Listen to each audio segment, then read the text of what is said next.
একটা উইকেন্ড ট্যুরে একদিনের জন্য আপনারা ঘুরে আসতে পারেন পাথরা, বা যে কোনো একটি ছুটির দিন দেখে আপনারা পাথরা ঘুরে আসতে পারেন। পাথরা হচ্ছে মেদিনীপুর শহর থেকে 18 কিলোমিটার দূরে অবস্থিত। জায়গাটা সম্পর্কে এখনো অনেকেরই অজানা আছে। আমরা এরকম একটা ছুটির দিন দেখে বেরিয়ে পড়েছি পাথরার উদ্দেশ্যে। এখানে প্রচুর পুরনো মন্দির আছে এবং মন্দিরগুলির শৈলীগত বিচারে বোঝা যায় যে এগুলি অষ্টাদশ শতকে নির্মিত।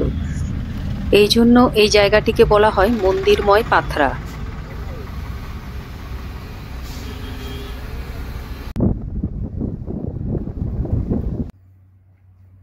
যাক, এতক্ষণে আমরা পৌঁছে গেছি পাথরার। এই বাঁ দিকটা হচ্ছে কালাচাঁদ মন্দির কমপ্লেক্স আর ডান দিকটা হচ্ছে নবরত্ন মন্দির কমপ্লেক্স। আর্কিওলজিক্যাল ডিপার্টমেন্ট থেকে 34টি মন্দির এবং কিছু স্ট্রাকচার পাথরাতে সংরক্ষিত করা হয়েছে। এটি হচ্ছে কালাচাঁদ মন্দির। কালাচাঁদ মন্দিরের পাশেই রয়েছে পঞ্চরত্ন মন্দির আর 3টি 8 চালা বিশিষ্ট শিব মন্দির। মন্দিরের গায়ে গায়ে এরকম কাজ করা আছে, তবে বেশ কিছু স্ট্রাকচার ভগ্নপ্রায় অবস্থায় পড়ে রয়েছে।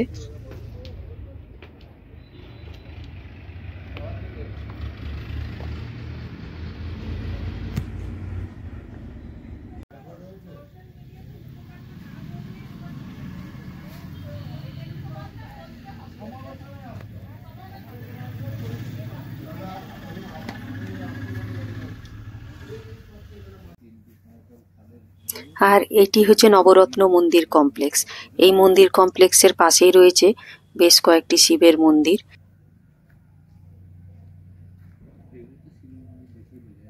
আর এর ঠিক পাশ দিয়েই বয়ে চলেছে কাঁসাই নদী। এই কমপ্লেক্সের মধ্যে এই তুলসী মঞ্চটি বেশ দৃষ্টি আকর্ষণ করে।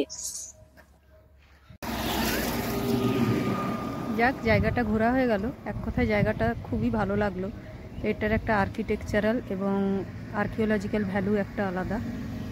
আপনারাও এসে ঘুরে যান এই মন্দিরময় পাথরা।